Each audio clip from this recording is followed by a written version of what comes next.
ഓം നമോ ഭഗവതേ വാസുദേവായ. ഇന്ന് ഹിന്ദു കലണ്ടറിലെ ഏറ്റവും വിശുദ്ധമായ പൗർണമികളിലൊന്നാണ് വൈശാഖ മാസത്തിലെ പൗർണമി. ഇതേ ദിവസം തന്നെയാണ് ലോകമെമ്പാടുമുള്ള ബുദ്ധമതക്കാർ ബുദ്ധ പൂർണിമ അഥവാ വൈസക് ആയി ആഘോഷിക്കുന്നത്. മെയ് 1 വെള്ളിയാഴ്ച പൗർണമി തിഥി ആരംഭം. ഏപ്രിൽ 30 രാത്രി 8:32 പൗർണമി തിഥി അവസാനിക്കുന്നത് മെയ് 1 രാത്രി 10:20 പ്രത്യേകതകൾ: ത്രിവിധ പാവനം, ഗൗതമ ബുദ്ധന്റെ ജനനം, ജ്ഞാനോദയം, മഹാപരിനിർവാണം എന്നിവ സംഭവിച്ചത് ഒരു വൈശാഖ പൗർണമി നാളിലാണെന്ന് വിശ്വസിക്കപ്പെടുന്നു. വിഷ്ണു ആരാധന. ഈ ദിവസം മഹാവിഷ്ണുവിനെ ആരാധിക്കുന്നത് അതീവ പുണ്യകരമാണ്.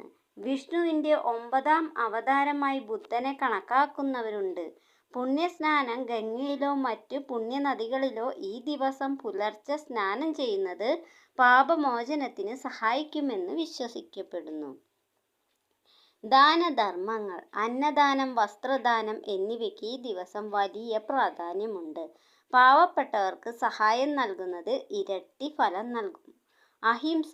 ഈ ദിവസം സസ്യഭുക്കുകളായിരിക്കാനും ജീവകാരുണ്യ പ്രവർത്തനങ്ങളിൽ ഏർപ്പെടാനും വിശ്വാസികൾ ശ്രദ്ധിക്കുന്നു. ദീപം തെളിയിക്കൽ. വൈകുന്നേരം വീടുകളിലും ക്ഷേത്രങ്ങളിലും ദീപങ്ങൾ തെളിയിക്കുന്നത് ഐശ്വര്യവും സമാധാനവും കൊണ്ടുവരും. ആചരിക്കേണ്ട രീതി. പുലർച്ചെ എഴുന്നേറ്റ് കുളിച്ച് ശുദ്ധിയായി വീടും പരിസരവും വൃത്തിയാക്കുക. ധ്യാനത്തിലും പ്രാർത്ഥനയിലും സമയം ചെലവഴിക്കുക.